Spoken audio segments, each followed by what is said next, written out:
My name is Erin Sullivan. I'm Executive Director of Sisters Hope Foundation, the global advocacy organization for those living with a rare genetic neurological disease called adult-onset leukoencephalopathy with axonal spheroids and pigmented glia, but we just call it ALSP. So let me give you a little bit of my history of how I got into this, and then I'll use my family as an example. So I am from a family that is affected by ALSP.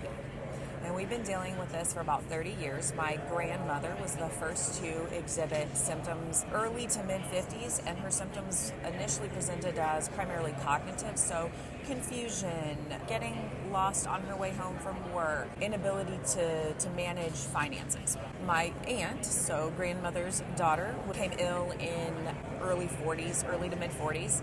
But her first symptoms were behavioral, so severe anxiety, depression, apathy that were uncontrolled by medication, disinhibited behavior. And then my mother became symptomatic late 50s, but her first symptoms were primarily motor dysfunction, so shuffled gait, limbs not responding to the brain's instruction, if you will. My mother was a talented pianist and organist, and her left hand would not do what her brain would tell it to do. So my family's a really good example of the challenges in diagnosis for this disease because it can mimic MS, Parkinson's, FTD, early-onset Alzheimer's. And the diagnostic journey for my family was a long one, about 30 years. So when my grandmother became sick, the doctors assured us, it's early Alzheimer's, there's nothing we can do. And so we just kind of took it at that. My aunt became ill about a year and a half after my grandmother passed away, and we were obviously concerned because it was clear that it was neurological, just different manifestations of the disease. And to ease our minds, the doctors told us, after she passes, do an autopsy. So my aunt had been diagnosed with Pick's disease. She passed away, they did an autopsy, and the autopsy indicated MS. So we kind of tucked that away and said, okay, it's not genetic, maybe this will be the last time we see this. When my mother became ill, we could no longer deny there was something more insidious happening. My mother went through a series of diagnoses. Initially, she went through complete neuropsych testing, and the result was generalized anxiety disorder. That wasn't really good enough because it didn't explain all of the progressing symptoms, if you will. So she went to a local neurologist. They did the MRI, the workup, and they're like, something's not right here, but we don't really know what it is. We can't tell you. If you want further information, go ahead and go to Mayo.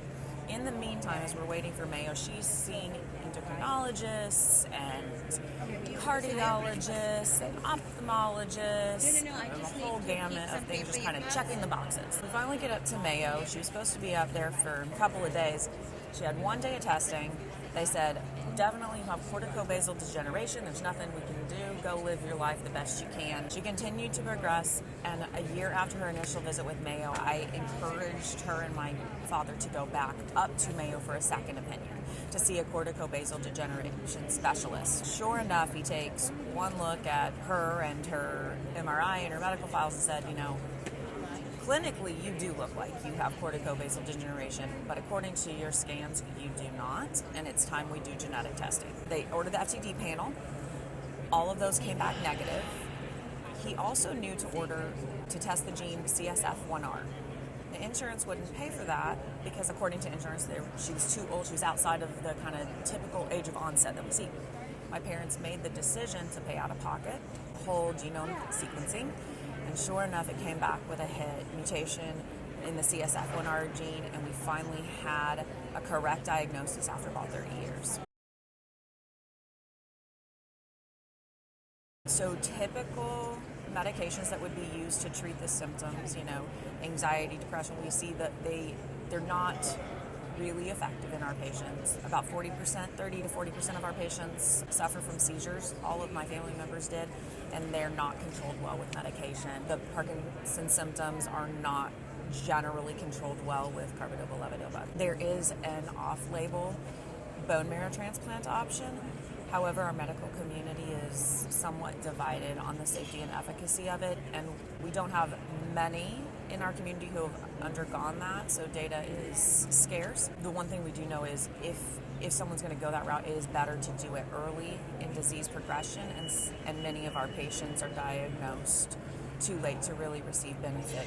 My mother being a prime example, it took us 3 years from symptom onset to get an accurate diagnosis, and by that point she was too far progressed to really benefit from that. We do have a clinical trial in phase 2.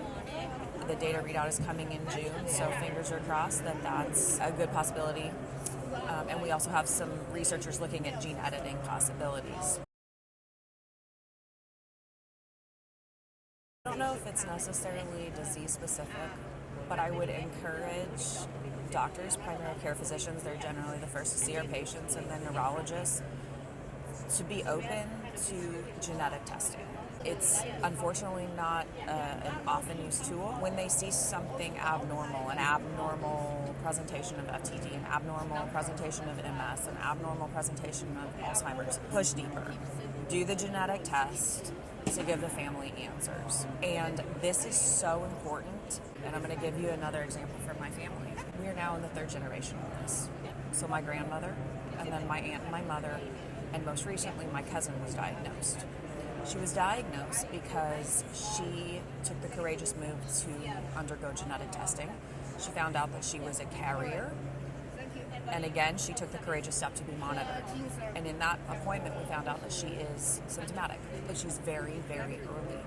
And because she's very early, she does have the option of a bone marrow transplant. Is it the best option?